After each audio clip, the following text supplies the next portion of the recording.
Trump just humiliated the Democrats, and they're losing their minds.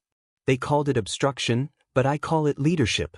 If you think it's time to fight back, stick around, because this is the truth they don't want you to hear. Thank you for coming at this late hour. Now, it's been a long day. Appreciate everyone being around. So let's be clear what happened. Donald Trump attempted to steamroll the Senate to put in place his historically unqualified nominees, but Senate Democrats wouldn't let him. We've been working all week to try and find a reasonable path to allow bipartisan Senate consideration, provided the White House and Senate Republicans met our demands. Obviously, the two sides disagree on a whole lot of things, but we were serious about trying to make some progress. But ultimately, Trump wouldn't agree. He took his ball, he went home, leaving Democrats and Republicans alike wondering what the hell happened. Trump's all-cap tweet says it all. In a fit of rage, Trump threw in the towel, sent Republicans home, and was unable to do the basic work of negotiating. Is this the art of the deal? Posture, cajole, stamp your feet and then give up?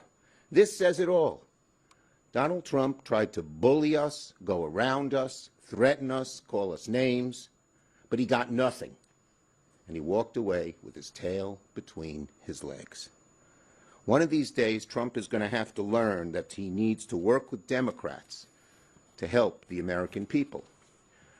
The Trump Republican go-it-alone strategy ain't working, and the American people aren't happy. As we look ahead to the fall, Republicans have to make a decision moving forward.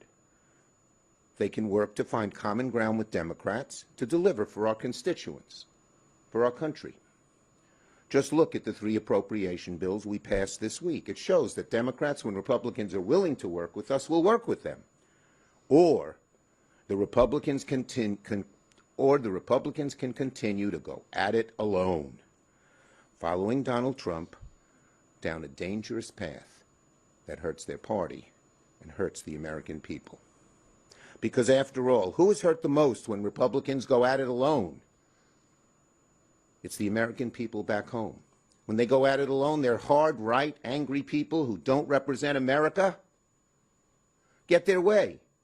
But when they work with us, that can't happen because we won't let the hard right get its way. So when Republicans chose to go it alone, they ripped health care away from 15 million Americans.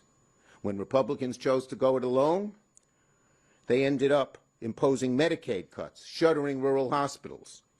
And now they're preparing to allow health care premiums to skyrocket. These health care premiums are going through the roof, and people are going to start learning about it as early as September and certainly in October. And they're going to hate it.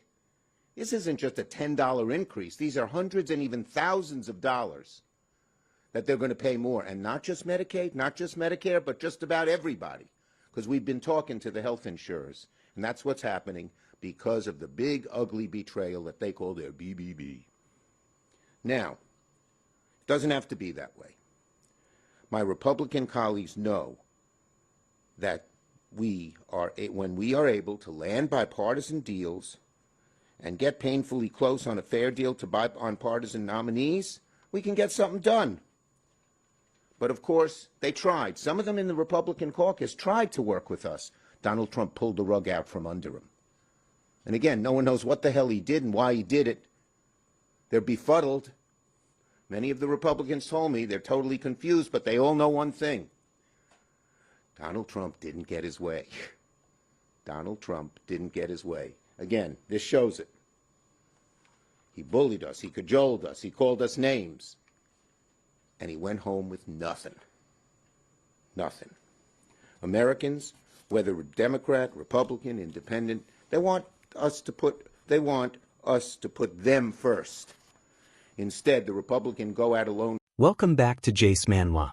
Before we dive in, make sure you hit that like button, subscribe, and turn on notifications so you never miss a video where we cut through the political spin and tell it like it is. Now, I just finished watching this press conference, And it was exactly what we've come to expect from the Democrats. The speaker stood there bragging about how they blocked President Trump's nominees and how proud they are of standing up to him. But what they call standing up is really just obstruction. They don't want progress unless it comes on their terms, and that's why nothing ever gets done in Washington. They complain that Trump wouldn't compromise, but let's be honest, Democrats never wanted a compromise. They want control.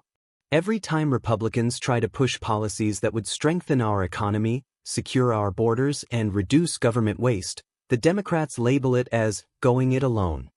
But when they push their own agenda without a single Republican vote, they call it progress. The hypocrisy is unbelievable. Then we hear this fearmongering about healthcare premiums skyrocketing because of Republicans. Let me tell you what's really happening. For years, Democrats have pushed policies that drive up healthcare costs, flood the system with regulations, and punish private providers. When premiums go up, it's because of their failed big government approach. And now they want to blame Trump and the GOP for their mess. The speaker even admitted that some Republicans were ready to work with Democrats until President Trump said no. That's called leadership. Trump wasn't elected to bow down to Chuck Schumer or any Democrat who wants to water down his agenda. He was elected to fight for the American people who are tired of being sold out in the name of bipartisanship, which usually just means Republicans giving up ground while Democrats take everything they want. And let's talk about this idea that Republicans hurt the American people by acting alone. What really hurts Americans is inflation, sky-high energy costs, and reckless spending, which all came from the Democrats. When Republicans try to stop these disasters, they're accused of bullying. No, that's called putting America first. The speaker mocked Trump, saying he walked away with his tail between his legs. But what actually happened is that Trump refused to play their game. He didn't cave. And that's why the Democrats are so angry. They're used to Republicans who fold under pressure. Trump didn't, and that's why they're lashing out. Here's the truth. If Republicans want to save this country, they cannot listen to the Democrats' lectures about unity. We don't need unity with people who are actively working against the values that made this nation strong. We need courage. We need to hold the line. And that's exactly what Trump did. So, when the Democrats say Trump needs to learn to work with them, what they really mean is they want him to surrender. And that's never going to happen. The American people didn't elect Trump to surrender. They elected him to fight. And if Republicans stick together and stop letting the Democrats set the rules, we can win. Make no mistake, folks, this fight is far from over. But I can promise you one thing. If we keep pushing back, if we keep holding our ground, and if we refuse to let the left bully us into submission, we will take this country back. Now, if you agree that it's time to stand strong against this nonsense, hit that like button, subscribe to Jace Manhwa, and share this video with someone who needs to hear the truth. The Democrats can talk all they want, but the American people are wide awake, and we are not backing down.